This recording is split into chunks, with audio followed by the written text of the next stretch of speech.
Welcome back to another edition of Inside the Green Room with Danny Green. I'm Harrison Sanford. On this show today, you'll hear from Donovan Carter from Ballers, as well as a taped interview we did with Bazzi as well. But before we do that, how you feeling, Danny? Feeling pretty good, man. There's been an addition. How are you feeling? I'm all right. Okay. I'm all right. But I'm concerned. I want to know how it's been for you. I know there's been some news in regards to your pet family of pet recently. household. My the pet household has changed. It has changed. Still have my 2 dogs. They're doing great. My snakes did not make it across the border when I left. They had to stay back and wait till they got paperwork to get cleared to come to the States. During that time, they've been there for about 2 months now. During that time, I did lose one. And I didn't say we lost, not like she's roaming the streets or anything. She passed away. I guess she had intestinal something in the stomach. And I've had her for a long time, actually. I've had her for about 12 years. I got her in 2008, so yeah, about 12 years That's now. when you had her since college. I had her since college, so over about 11 years. She's probably about 12 years old. And they lived about 20, 30 years, depending on. So she didn't make it. She hasn't made it. And this little one is still there. But yep, Jade. I lost Jade. She passed away. And we had a good run. We had a good stretch. I didn't know how to feel about it because it's different. It's not like a dog. Yeah. I didn't interact with every day. It wasn't like a lovey-dovey thing. But, you know, we had some good times. She's been through a lot. For the audience at home, and correct me if I'm wrong, but I think your connection to pets stems from your relationship with your grandmother. Is that true? Yes, animals. She welcomed all animals. My connection in relation to animals. My connection in relation to snakes was my uncle. He had owned snakes when he was younger, and I think he may still have some now, I don't know, but that was where, not the fascination, but that's where the interest came. When he had snakes, I watched him and how he operated with them when I was younger. So yes, and then because of the schedule and everything, you're not able to get mammals when you're a single guy in college and stuff like that. It's easier to take care of reptiles. The most interesting reptile to me was the snake. So I got one and I've had her for 11, 12 years, almost 12 years, and she just now passed. Do you have intentions of getting a new snake? I don't know. I have this big tank in my house now I'm trying to get rid of and sell. I still have the little guy, and I got her from PetSmart, so I looked at PetSmart to see if they had any Colombian red-tailed boas, but they don't. So maybe if I do come across one, you never know, I don't know. Okay. We'll revisit that. So you recently played the Pelicans. Yes. And I know you have this routine where you shake everybody's hand before the game. Yes. All the coaches, all the players, even the referees. Yes. Even though sometimes it's tough. The referee part is tough sometimes, depending on who it is. But I like to start off the game with a fresh, clean slate with everybody and try to, you know, it's the thing I learned over in Europe when I was playing during the lockout, and they shook everybody's hands, the referee. So I make sure I shake the other team's hand, say what's up, shake the referee's hand, wish them happy holidays, whatever it may be. Just, you know, check the ball out. But you know, some make it hard to want to reach out and shake their hands. Okay, and I asked you this before, and I know you're not going to say it, so I know you don't have one. I asked Danny what player he dislikes the most in the NBA, and he said no, which is unfortunate. You don't have one. No, you know me very well. Can you say that the Pelicans are your least favorite team because they have so many dookies from the front office to the roster? I actually didn't recognize that till we played them. I wouldn't say they're my least favorite team. They're one of the least favorite teams because, you know, obviously AD was there and we wanted to beat them. Any team that's a former team of anybody on our team that we play against, we dislike. But I said I'm more of a... Like the sight of J.J. Redick not upset you? Mind you, I respect J.J. very much, man, throughout the years. I know you do. We've had some tough battles. He's a great player. And even though he's from Duke and we played against, he was a senior when I was a freshman, but throughout so many years, I said, those guys that come from that, there's a special type of relationship, weird bond relationship that we have with them once you leave school. And I mean, even when we play, it's competitive. We still want to beat each other and win. But yeah, I wouldn't say that I'm a fan favorite of the Dukies on one organization so much. But I said that, and it's not like, there's certain players that I dislike. It's not that I dislike the players. Some players' games I dislike, or their actions. Certain guys that like to flop or that like to, try to bait the ref into give him this or get him calls. Those are the things you dislike the most. Or, guys that are, chippy or dirty players. Guys that talk trash for no reason when they're not that good to talk trash. So those are the guys that we kind of point out, and DeMarcus is great at attacking them. So that's what we got DeMarcus on the sideline for. He's gonna be on the sideline, find out who it is on the floor that he can go after, that he dislikes or that we dislike, and then try and get in their head. Okay, we gotta talk to DeMarcus about that. We do. For sure. We'll be right back with more Inside the Green Room with Donovan Carter. But before that, there's a pre-interviewed, pre-recorded rather yet. Okay, there you go. Fumbling the words a little. Pre-scheduled, pre-recorded, pre-interview. All the same thing. There you go. Read, rate, subscribe, review. Pre-recorded interview with Bazzi. Hope you enjoy it, and then we'll have Donovan Carter right after. More Inside the Green Room on the way. Coming up next on Inside the Green Room. It's 95% being a great athlete and pushing barriers and having ball IQ, but it's also 5% being a star. Like, people feel that. They feel that energy. You feel those tickets because there's stars in the building. So, yeah, I think ball more than anything I feel like I can relate to as an artist.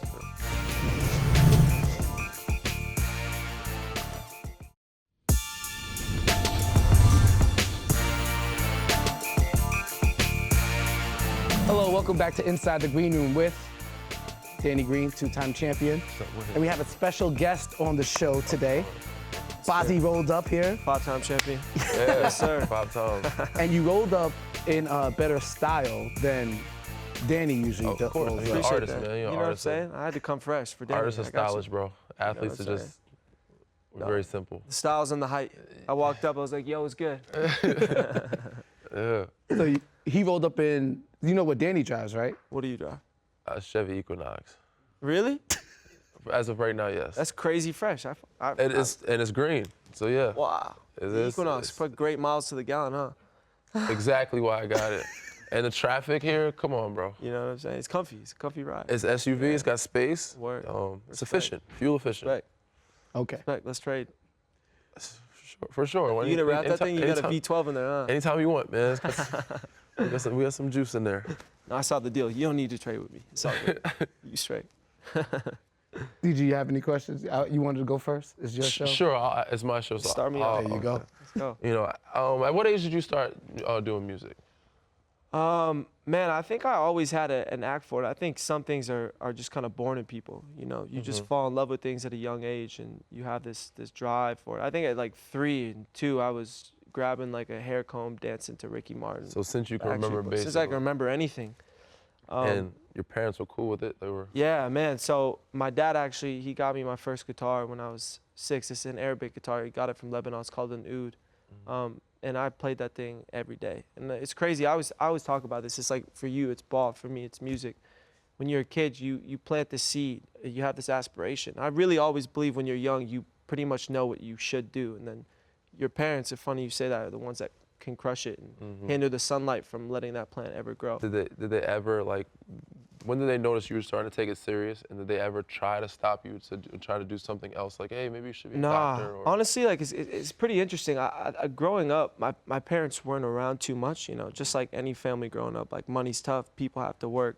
So I had a lot of freedom to kind of do what I want. And I gained an independence and had a personal opinion at a pretty young age. Okay. But my dad has always been crazy supportive. He took me out to breakfast one day when I was like 8 and was like, yo, like, I had this dream about you. You sold out Madison Square Garden. You brought me out. And like, I'm like, bro, you're crazy. I'm 8. What do you mean you had that dream? Like, yeah. But he saw that for me, and he knew I loved it. He felt I loved it, and always pushed me towards it. So that's dope. That's my boy. That's great, because Danny, I know your dad was a big influence in how you've gotten to where you are. It's the similar thing. Probably picked the ball around 2 or 3 years old. I started playing locally like 5 years old. And he was a big fan of the game. He loved the game, and he coached me. So I became a fan of the game and loved the game. So I watched, obviously back then, in the 90s, Michael Jordan, obviously the Bulls and stuff like that. And then later on, different players and different teams and trying to get better. And everybody compares, a lot of New York guys compare the situation. Like, he got game, where they see Denzel pushing, Jesus in in the park. It's kind of similar to that. Like a lot of parents, a lot of kids grew up that way and gone through that. I was lucky enough to have a dad to do that. A lot of guys didn't have it. Sometimes they had their mom and they do it on their own. But my dad was a big influence on my career. Yes, sir. Do you use, I know you're a Lakers fan, do you use any inspiration behind your basketball fandom? Man, to be honest, I have to say that right now at this point in my life, I'm more inspired by basketball than I am by artists when I create music. I think that music right now feels a little bit stale to me. I feel like people aren't innovating. It's lost a lot of what makes music. Art is supposed to challenge you, make you think, and make you better. I think it's just become a cash grab for a lot of people. So personally, I'm looking back to getting back to the craft and building towards that. But I mean, basketball in every sense inspires me because I'm a performer, you know? I'm expected to show up and give people a show just like these guys are every single night. I'm expected to improve my craft and focus on myself and be the best version of myself. And is there any other sports that you watch or look at and think like, oh, or that inspires you for one or two, or take different things from it that you think you could add to your act or your performance? Honestly, and I'd honestly only say ball. And I'll say it because it's the only sport that shares such a similar spotlight to music. Like, for instance, football, you got 22 people on the field at any given time. So it's, Then ball, you got 5 people. It's well lit. You see everybody's faces. There's a swag to it. There's a finesse to it. There's a fluidity to it that isn't in other sports. I think it's 95% being a great athlete and pushing barriers and having ball IQ, but it's also 5% being a star. Like, people feel that. They feel that energy. You feel those tickets because there's stars in the building. So, I think ball more than anything I feel like I can relate to as an artist. Going back to the point that you made earlier about music being fresh, Danny and I were actually in the car not too long ago, and he turned on the song, and I said, "Who's this?" And it kept on, and we had this conversation just about the stage of music right now where it feels like you keep on, one guy has a nice chorus or a hook, you listen to that guy, you don't know him any longer. And so I was listening to some of your music, and it just felt like your whole vibe is just different from that. What's the importance that you placed on having a different niche in this music game? 100%, man. I mean, just like you said, growing up, inspirations being MJ and people who mastered the craft. When I was younger, I was fans of Prince and Guns N' Roses, and the list goes on and on, but selectively a group of people that really loved it. Michael Jackson, people who really loved the craft, who really cared about it, who cared about making something that made people feel something. So I'm inspired by that. I'm not inspired by this. There's such an ego in music now. Music isn't supposed to feel like stand in the corner of a club and bob your head so you could hide who you really are. I think music should be fun. You should really feel it and enjoy yourself.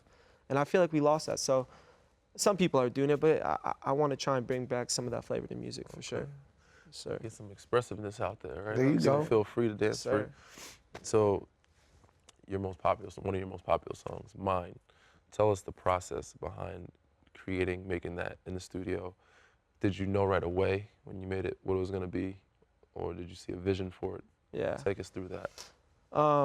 Honestly, most of my music is pretty specific. A lot of artists will go to the studio and just make records. I won't go to the studio for 4 weeks at a time. If I don't have a vibe or an idea, I want to go lay down and put down.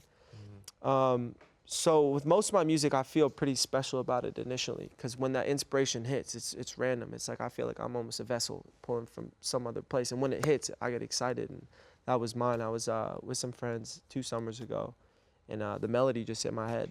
Start voice noting it, start getting excited about it. And it's interesting, I can listen back to the voice note when I first do it, and I can hear all the production around it. So the next day, went to the studio. Once again, it's specific when we go. We finished the whole record in 9 hours. It was done. Wow. So you need some type of experiences or some visuals to kind of aid the songwriting process. What's interesting, it's never even, it's an experience. It's always random, though. I'll be inspired by, like, something somebody said to me. Like, it could be a sentence, and it's like, that's the hook. Or it could be a feeling that I'm trying to portray, or it could be a pair of chords that bring that side out of myself. It's always pretty random. So what if I gave you a compilation of Danny Green 3-pointers, maybe a couple blocks, maybe a playoff game-winning 3-pointer or something like that? I'm speaking into I'm speaking into existence. What kind of inspiration could you get from a Lakers championship? Yeah. Oh man, we're going crazy this year when we win. You know what I'm saying? Mark my words, not playing. I'm not gonna put that out there. But hey, you gotta speak into existence. Yes, sir. We did it last year. Yes, sir. Speaking to existence. That's a fact. That's a fact. But Man, it's so inspiring. I mean, these guys are bringing back a flavor to basketball that people haven't seen in a long time. It's a likable team that has superstars on it. It's rare because, you know, usually those guys are the villains, but people want to see this team win. People see the chemistry. They see the unity in the team. I really believe that. So it'd be great. Let's get a dub this year. Yeah. Yes, sir. I'm all for it, bro. Trust me. Yeah. I'm all for it. You guys get number 3. That would be nice. That would be nice. I hear you play video games. Yes, sir. In downtime. You play Yes, some sir. 2K? Yes, sir. Danny's green. Danny never gets the green release. Have Oh, really? Wait, what's it? I've tried playing with him. He'd never like Just the perfect release the for perfect the shooter. release. It's so hard with him. So Maybe it's my it's- controller. No, it's I'm not- difficult. You gotta. That's why you can't look at the bar, the shooting bar. You have to look at the top of the release where the hands are. You Yeah, like, I got to okay, get a that's bigger not good. TV to see it Yeah. better. So wait, born and raised where? Detroit. Your favorite teams are? I'm definitely a Pistons fan. Being a Okay. Detroit fan is very tough. I'm excited this year. Derrick Rose balling out, Andre Yes. Drummond obviously balling out. But Detroit, being a Detroit sports fan is tough. You know, growing up being a Lions fan, you get it. It's not easy over there. But I really am a Lakers fan, man. I like the young squad that they put together, I think 4 or 5 years ago. And I've just kind of fell in love with the franchise, you know. As soon as I moved here, I got into basketball too, so it kind of went hand in hand. So I like the squad. I got homies on the team, so Okay. So when you play 2K, you play with the Lakers or the I Pistons? play with the Lakers. Okay. Yeah. Okay. Do you play online? No, I don't play online. Okay. I play against my friends, yeah. Because I'm actually not like a skillfully good guy. I'm just a really good talker. So, Okay, so you do. So you talk. On oh my God, yeah, I like push you and yeah. Real Okay. unfair, but I win. That's all Okay, that counts. that's yeah. all But that's not all. online. You don't talk on no trash online. Okay. Coming up next on Inside the Green Room. I play basketball 4 times a week. Oh, I damn. make music Really? every day, like 7 or 8 hours a day I'm in the studio, but I play basketball 4 times. I love it. I love it. I think in life, you gotta find things that have no material return. You just do for fun.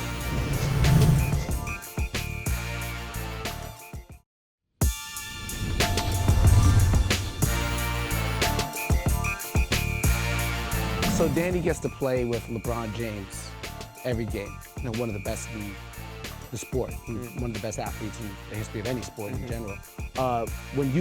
Is there somebody you've gotten in the studio with that has just floored you with either their preparation, their skill, their ability? Definitely. This past summer, I toured with Justin Timberlake. And growing up, he was a huge influence, but you don't really get to understand it and breed it until you see it and you practice with it. You travel with it every day. You talk to him, like just like you get to, you know. That's dope, man. And it was crazy. I mean, I'd never seen that level of professionalism. And once again, I feel like everything comes back down to a specificness that you either have in the sport or you have in music. It's knowing your role. And it's something as simple as him like performing the first 10 minutes looking this way. And then when he looks to the right, the whole right side of the arena erupts because that eye contact is specific. It's planned. It's on purpose. Yeah, so Details. I mean, it's details. I mean, there's an art to it, man. And I mean, getting to hang with him, he's such a kind guy, and you know, makes you want to live like that and be like that and have that humility and, you know, and someone else one day when I'm in his seat to help somebody else like he did for me. So yeah. So who would be, you've worked with him and actually had to be, who was the person that you haven't got a chance to work with or be around that you would love? Like, who's your whale? It's tough, man. I'd probably say, I'd say J. Cole, less for the making a song. I don't even know if we'd make music. I just really like to sit down with him and play music back and forth between each other. Because I think what I'm doing right now is very different than what he's doing. But I think the same way how we can find common ground between our crafts, same with like me and him. And I think he's really smart, interesting, and I like his perspective and his wordplay. So yeah, Cole's definitely up there. So, Danny, you've had great performances in your career, I've had a couple. but you've also had some bad ones. Oh, yeah, I've had more than a few. Yeah. Do you have a memory of a performance that didn't go so well? Oh man. Yeah, where was it? Oh my God.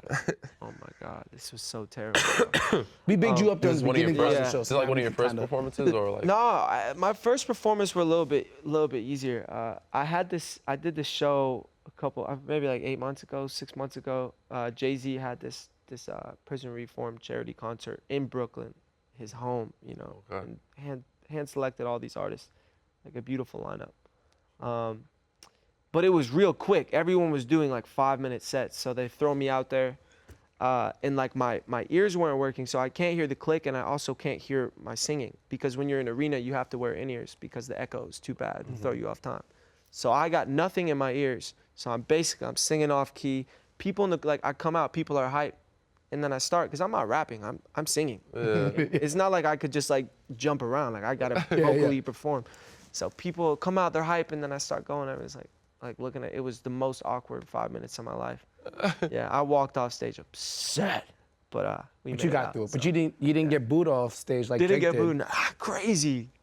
Wait, where was this at? This was this at the Flog, Giants? no, wait, mine or Drake's?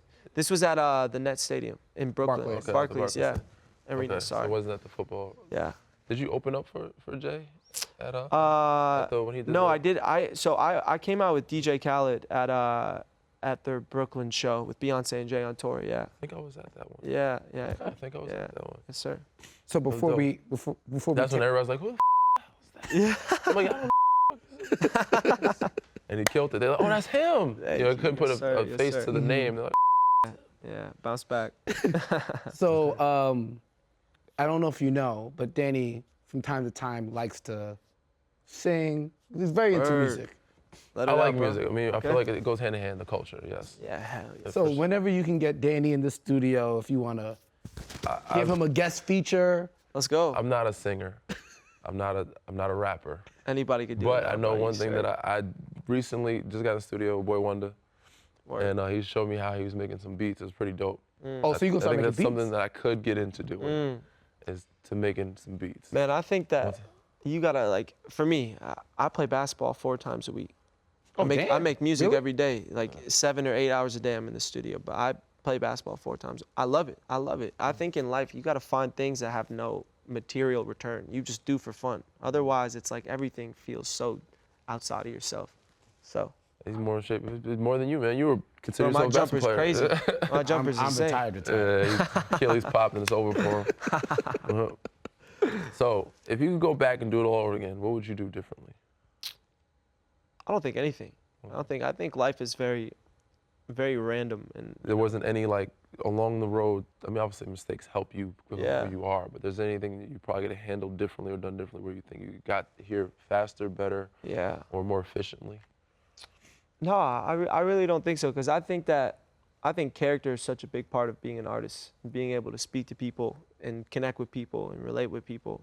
I think a lot of the tragedy in my life is what makes me a balanced person, what gives me perspective to talk to people, and it's why people understand me and connect with my music. So I think all of it, man, even the weird, cringy phases and the weird high school days, like, it all just built me. So yeah, I keep it the same. What about you? He's like, I would have never taken that jumper last week. No. I mean, the process, you gotta enjoy it, you gotta love it and embrace it. And it's made me who I am today, and I'm grateful.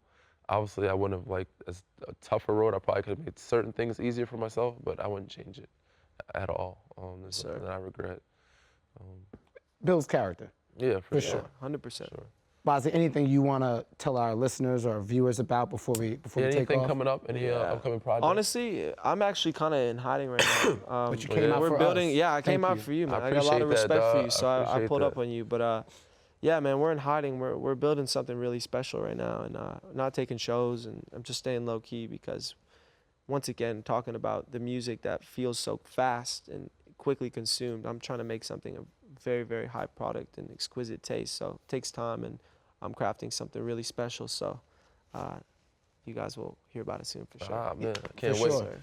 I can't wait. Yeah, as I mentioned earlier, Danny and I were talking about music the other day, and your music is something that we could definitely listen to, not just in the gym or the club. We can vibe out to it, Thank you, boys. I appreciate it. Sure. Respect. We Wifey appreciate loves it. too. Yeah, wifey loves it. Yes, sir. And we're gonna need a theme music at some point I got too. you. I know it's a little dry in here. We'll fix it. I got you. Appreciate you coming in. Yeah, we'll be right back with more Inside the Green Room. Coming up next on Inside the Green Room. But it was dope with Ballers. Like, everybody was cool, so it's like it's like hanging out with your friends, kicking it like in the locker room or traveling. So that makes the time go by fast.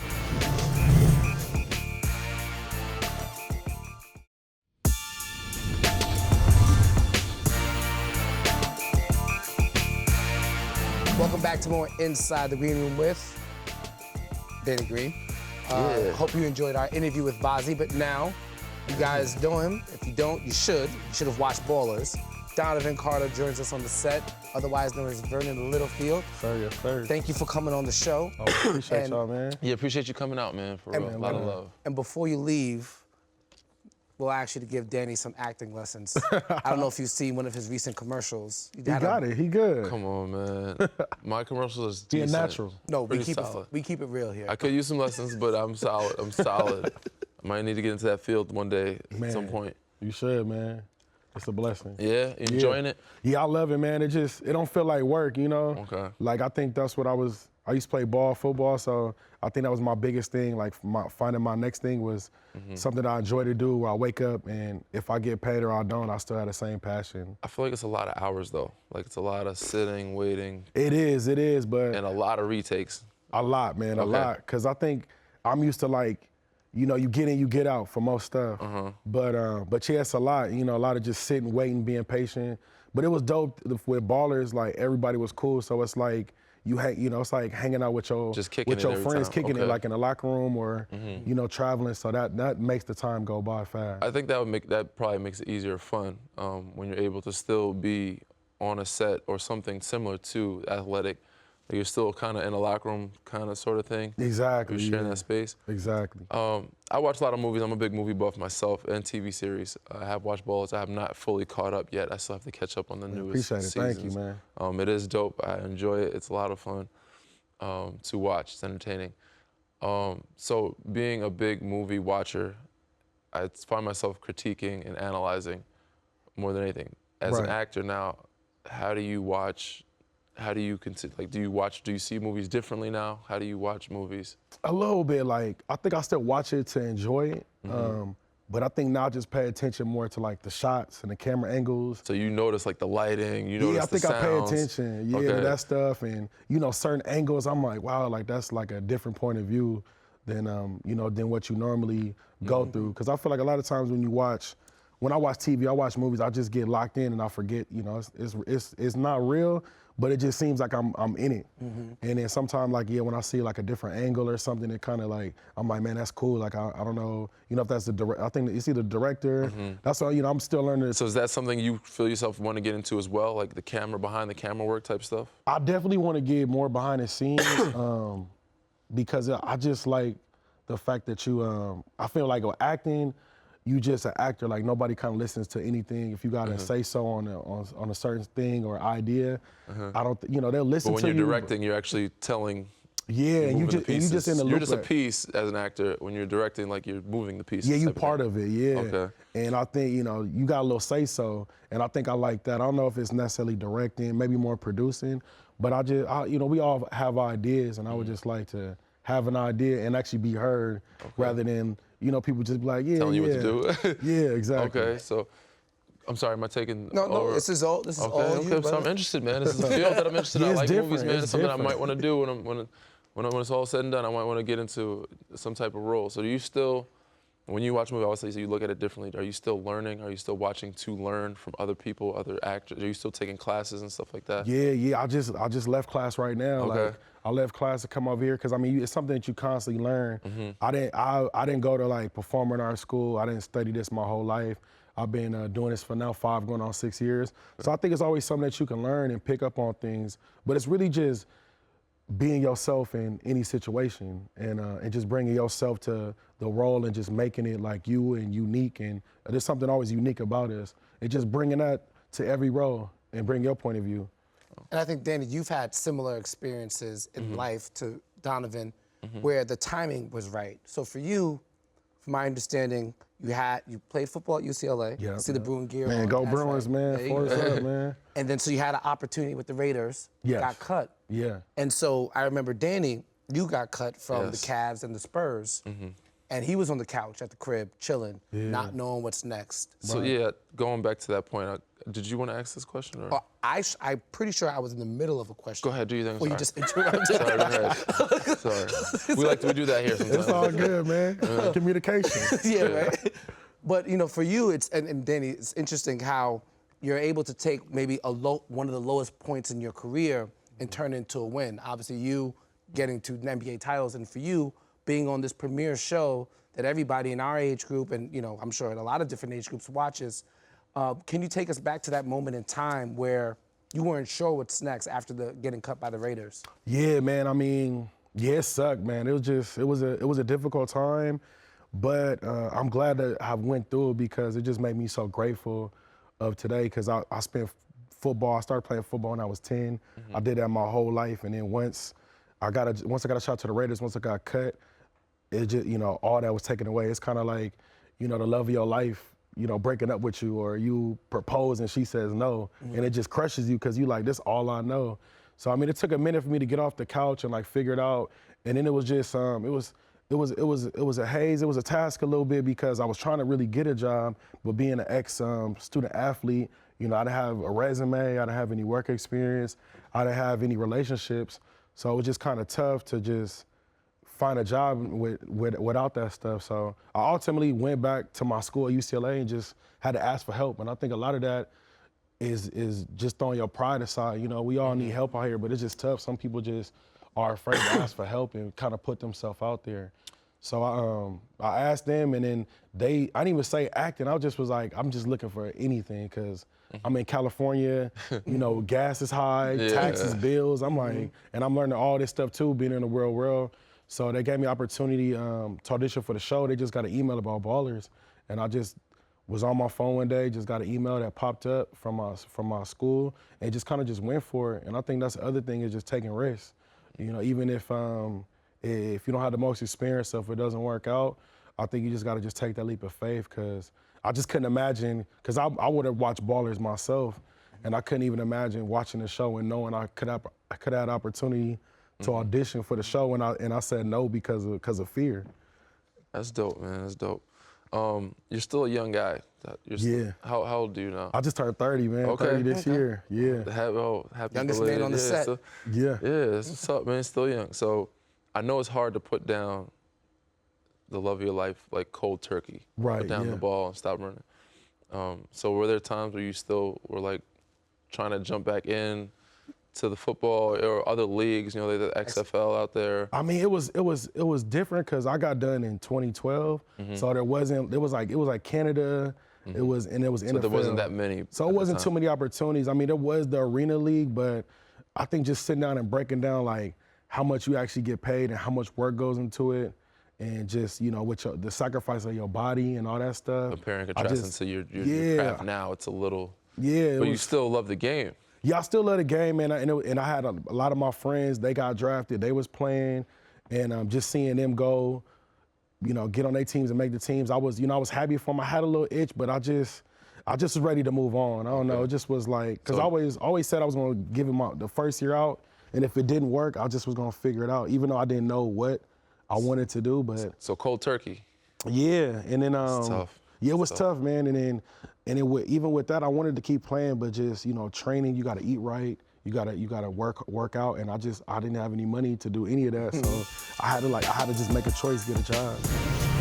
Coming up next on Inside the Green Room. And actually, I think one time it was a tape, and it was my turn to talk, but I just got the lights was bright. I just got starstruck, like this is crazy. Like I'm in Miami, Dwayne's right here.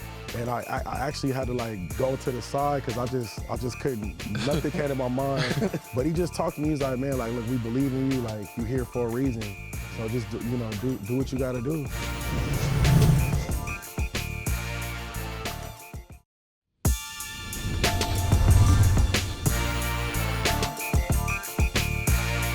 You're right, I think the timing for you is beautiful because, as you said, you didn't have too much acting experience. Exactly. So for a football role to be available is everything, it's almost everything. And then you get to work with The Rock, who's a former collegiate football player at the University of Miami, who was acting in WWE, WWF at the time. Yes. So how was that relationship with him? And I'm sure he was more than helpful to help you elevate your acting performance during different scenes. Man, it was a blessing, man. Like the whole experience, man, God is good. Like like you said, just for me to like not want to play ball. You know, it's like, Danny, like, you didn't get to play basketball. Somebody tells you, I want you to play a basketball player in this movie. Yeah. And you like, shoot, you know, it's different, but you like, I can do that. Yeah. And then everybody on set was like really cool. Like you said, Dwayne, man, like he was real cool, like real down to earth. And just to kind of see just how he handled himself, because at that time, you know, he was where he's at now. You know, he's definitely more popular, but just to see how humble he was, like, you know, he didn't make me feel like I was knew it all. And actually, I think one time it was a take, and it was my turn to talk, but I just got, you know, the lights was bright. I just got starstruck, like, this is crazy. Like, I'm in Miami, Dwayne's right here, and I actually had to like go to the side because I just couldn't, nothing came to my mind. But he just talked to me. He's like, man, like, look, we believe in you. Like, you here for a reason. So just do, you know, do what you got to do. And I think that was really reassuring to me because he could have bbeen like, this dude's terrible, he's awful. Why do we hire him? But you know, but I think going, like you said, his process, he was an athlete and he's a big time actor now, so. He understood the process of what he went through that you're going through right now. So and he understood where I was probably going through, because it's, you know, it's a lot. But I was appreciative of that, and it made me just, you know, step out of it. It was just like your coach talking to you on the side, like, man, get your stuff together. Like, what was the best advice he's given you? Best advice, man, just be yourself. Like I said, you know, we hired you for a reason. Just be you. And for him to believe in me more than I believed in myself, like, that's all I needed. And then it was times where, like, I didn't go to acting class, I didn't train as much then, so I would go on set, you know, just to watch, and he was like, man, just keep doing that, keep going on set, keep being around the process, keep studying, and just keep learning. Just keep learning as you. And a lot of times I would learn watching him and watching other people, because, you know, we all not perfect. And I think when I was getting into acting, I thought everything has to be perfect. Like, I didn't even know there was multiple takes. I didn't know that you could mess up on a line. I didn't know there was like a script. There's a person there to help you. So just to see him make a mistake, but it's just how he handled it after he made his mistake. And we had other actors as well. They would make mistakes, they would mess up on lines, but they just don't get rattled. You know, I'm pretty sure you see people that you work with, you know, we all make mistakes. Guys miss plays a lot of times. A lot of plays. Guys forget to don't run the lane. Don't run the lane for a layup. You know? Exactly. Get called out by LeBron and all that. Man, you know, it happens, man. But you just gotta I mean, my coach, we said one snap and clear, like when I was at UCLA, like, once the play's over, you got to move on. And same thing with takes. You know, once the take is over, you might have had the best take in the world. Now you got to do it again. And yeah, they might not even use that take. They might use something, the one you thought it was better. They might, I would like this other one better. Exactly, exactly. What's your dream role? My dream role, man, I love comedy. Like, growing up, like, Friday was like my favorite, one of my favorite movies, The Wood. But I would love to do like a good, like, comedy role. I just watched like House Party again the other day, you know, something like that. That just classic. Yeah, it's a classic. And they redid that, it'd be dope. Yeah, I would just like, you know, I feel like Ballers is you know, a classic in its own. So I would like to just be part of something that's like you could just watch forever. Do you see yourself like branching out into other, like trying to play like a serious role? Yeah. Or like a mystery or a detective role, suspense, horror movie? Yeah, for sure. Like, eventually, I want to do all that, at least tackle it. I mean, right now, like, it's you know, it scares you a little bit because you're like, damn, like, I don't know how you can't, you try to see yourself do that stuff. But I want to just do, you know, at least attempt to do it all and then, you know, see where it goes. Okay. You know one role he did play? What's that? I heard you played the role of fortune teller. Fortune teller? Yes. So I saw an interview. I heard this too. Go ahead. Heard this too. So apparently you did an interview. Wasn't sure if this is true or not, but we were gonna. And you guaranteed that LeBron would win a championship with the Lakers. For sure. So the fortune teller role. Okay. For sure. I hope you were acting correctly. We'll circle back in June and we'll find out if it's. I'm a Laker fan, diehard. Like, I'm from out here, so, you know, it's always been, you know, excellent since you know, Kobe, Shaq. You know, we've had some down years, but I'm just excited for LeBron, man, Danny, y'all here, and I know it's a task because I'm sure playing for the Lakers, man, it's such a historical place, and even coming to the West, like, I think, you know, the East and the West, you know, I feel like I'm from the West, so I feel like the West is so competitive. You've been here for a while, since you were 8. Director. Yes. And you're just moving here, and 2 guys on this set are single, and you're still entertaining his girlfriend. What's the best place in LA for a young single guy? You know? No, and a guy who still has, you still got to go on dates, Danny. Yeah, we do. Let's hear these. Yeah, these you better get this advice. Okay.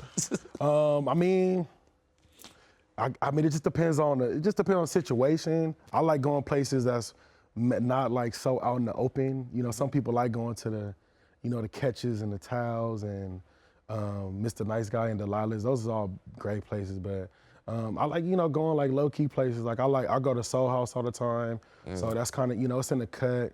And you know, we just get a chance to just, you know, talk and rap and just get to know each other. Vibe out. Okay. Yeah. I like vibes. I love views. Okay. And yeah, good food. Speaking of views, actually, Danny. So I went on I went to the Griffith Observatory. Oh yeah. This past weekend, right? For the hike, or you just? No, I just went there for the views, Gotcha. as you mentioned, right? Gotcha. And so there was a guy who walked up to me, and I had to play an acting role, actually. Guy walked up to me, and he goes, "Hey, can you take a picture of me and my girlfriend?" And the girl's with him. Right. And so I say, "Yeah, of course I can take a picture." So as she's walking away, he turns to me, he's like, "Hey, listen, I'm about to propose. Take a video instead." I'm like, "Oh, wow. I'm not prepared for this moment right now." You a camera guy. Yeah, I turned into the you- camera guy. And I was scared. I was like, how do you know I'm not gonna mess this up? You don't even know who I am. Right. And so like I'm messing with the girl, I'm messing with them. I'm just like, you want the flash on the picture? Do you want the flash? Right. It was an actual video. Right. Yeah, and so she said yes. That's dope. So Cameraman. You went from actor Man, to cameraman. Next direct ordain the wedding now. To be director soon. I didn't get their name, it was unfortunate. Actor to cameraman. Maybe. Oh, you didn't. Oh, they didn't tag you? They should have No. tagged They you as should- a I cameraman. should've, but it was a dope moment. That's dope, Yeah. man. So Griffith Observatory has turned Congrats, into man. an ideal. Congrats. Congrats for what? I mean, you did good work. You Yeah, helped. you was helped part the of it. world, That's making true. the world a better I place. made the world a better place. Yeah. You're catching love at a. At the right time? Yeah. There you go. At a special view. A special view. All right, Griffith Observatory. Take the lady friend, Danny. Yeah. You being in acting, Yes, best sir. movie during holiday season. Man, Bad Santa. Or Friday After Next. Wait, what? What movie was this? The first one? Bad Santa. Bad He Santa? doesn't watch movies. He's terrible. Oh, He's not good at. man. You never seen? But no, I don't know why I'm asking it like in that sense. That tone should change. Have you seen Bad Santa? No. Bad Santa? Bad Santa. Yeah. There's Billy- two of them. There's Billy actually Bob two. Thornton, man. It's two. You gotta Bad watch Santas. that tonight. It's got very to? It's funny. hilarious. It's very funny. It's good. Okay. It's a classic. It's a comedy. So Is it like something you judge me if I haven't seen it? no. Okay. But Fridays, of course, Friday after yeah. next, you know. Okay. Yeah. Favorite basketball show? Favorite basketball movie of all time? Man, He Got Game and Blue Chips. There you go. Yeah. Yeah, that's good. I mean, See, obviously you gotta have you blue don't- chips in there. What Danny likes to do a lot, he cheats. I ask him one question, Right. and he gives me 3 answers. So I don't I'm have not gonna allow you to get away with it. Can you pick I don't have a one? Can I favorite. pick one? I don't have Yeah. a favorite or anything. Yeah, okay. It's not my fault. I can't It's say tough, it. yeah. I like to give people 3 because you know. He doesn't have But I'll say. Thank you. I'll say He Got Game. I don't have a favorite anything, and I can't pick one thing and say it's better than everything else It's because tough. there's so many options. It's tough. So yeah. Danny, you have any other questions? No, man, I This think is I'm the type good, of man. I mean, frustration you have. we'll circle Trying to get back the around. right Said in answers. June, we'll circle back. The fortune teller thing. parade. And then I'll have some more questions. I said I'm looking forward to catching up on the newest seasons of Ballers and then see your newest roles. Yes, sir. I wish you the best in everything you do, man. Man, you too, You're man. great, Thank y'all, humble, you know man. what I'm saying, young man that's doing well for himself. Before we Come up. go, Yes. our friend is going through. He just went through free agency. Yes, sir. Okay. Donovan's going through free agency. Okay, man. I wish him the best. I mean, it's gonna be. Enjoy it. Enjoy the Yeah. process, man. Take it. Positive strides, positive thinking. Like I said, it's all mental. I mean, you know how it is in your field. Man, But, appreciate that. It's a blessing to be in the position you're in. Yes. And just enjoy the process. Yeah. When you put down good work like you did last year, but the Decent. Raptors, Yeah, decent work. free agency could be frustrating, but when you do something good, you know the benefits are coming on the back end. Absolutely. It helps out. Every little thing matters. There you go. Yeah. I like that. I think we almost had a perfect show, Read, rate, subscribe, review. and then we did it. That's perfect. I said it without stuttering and everything. Subscribe, rate, review Inside the There you Green go. Room with Danny Green. I'm Harrison Sanford, Donovan Carter from the Ballers on the show. Also a fortune teller. Go Lakers. See you guys next time.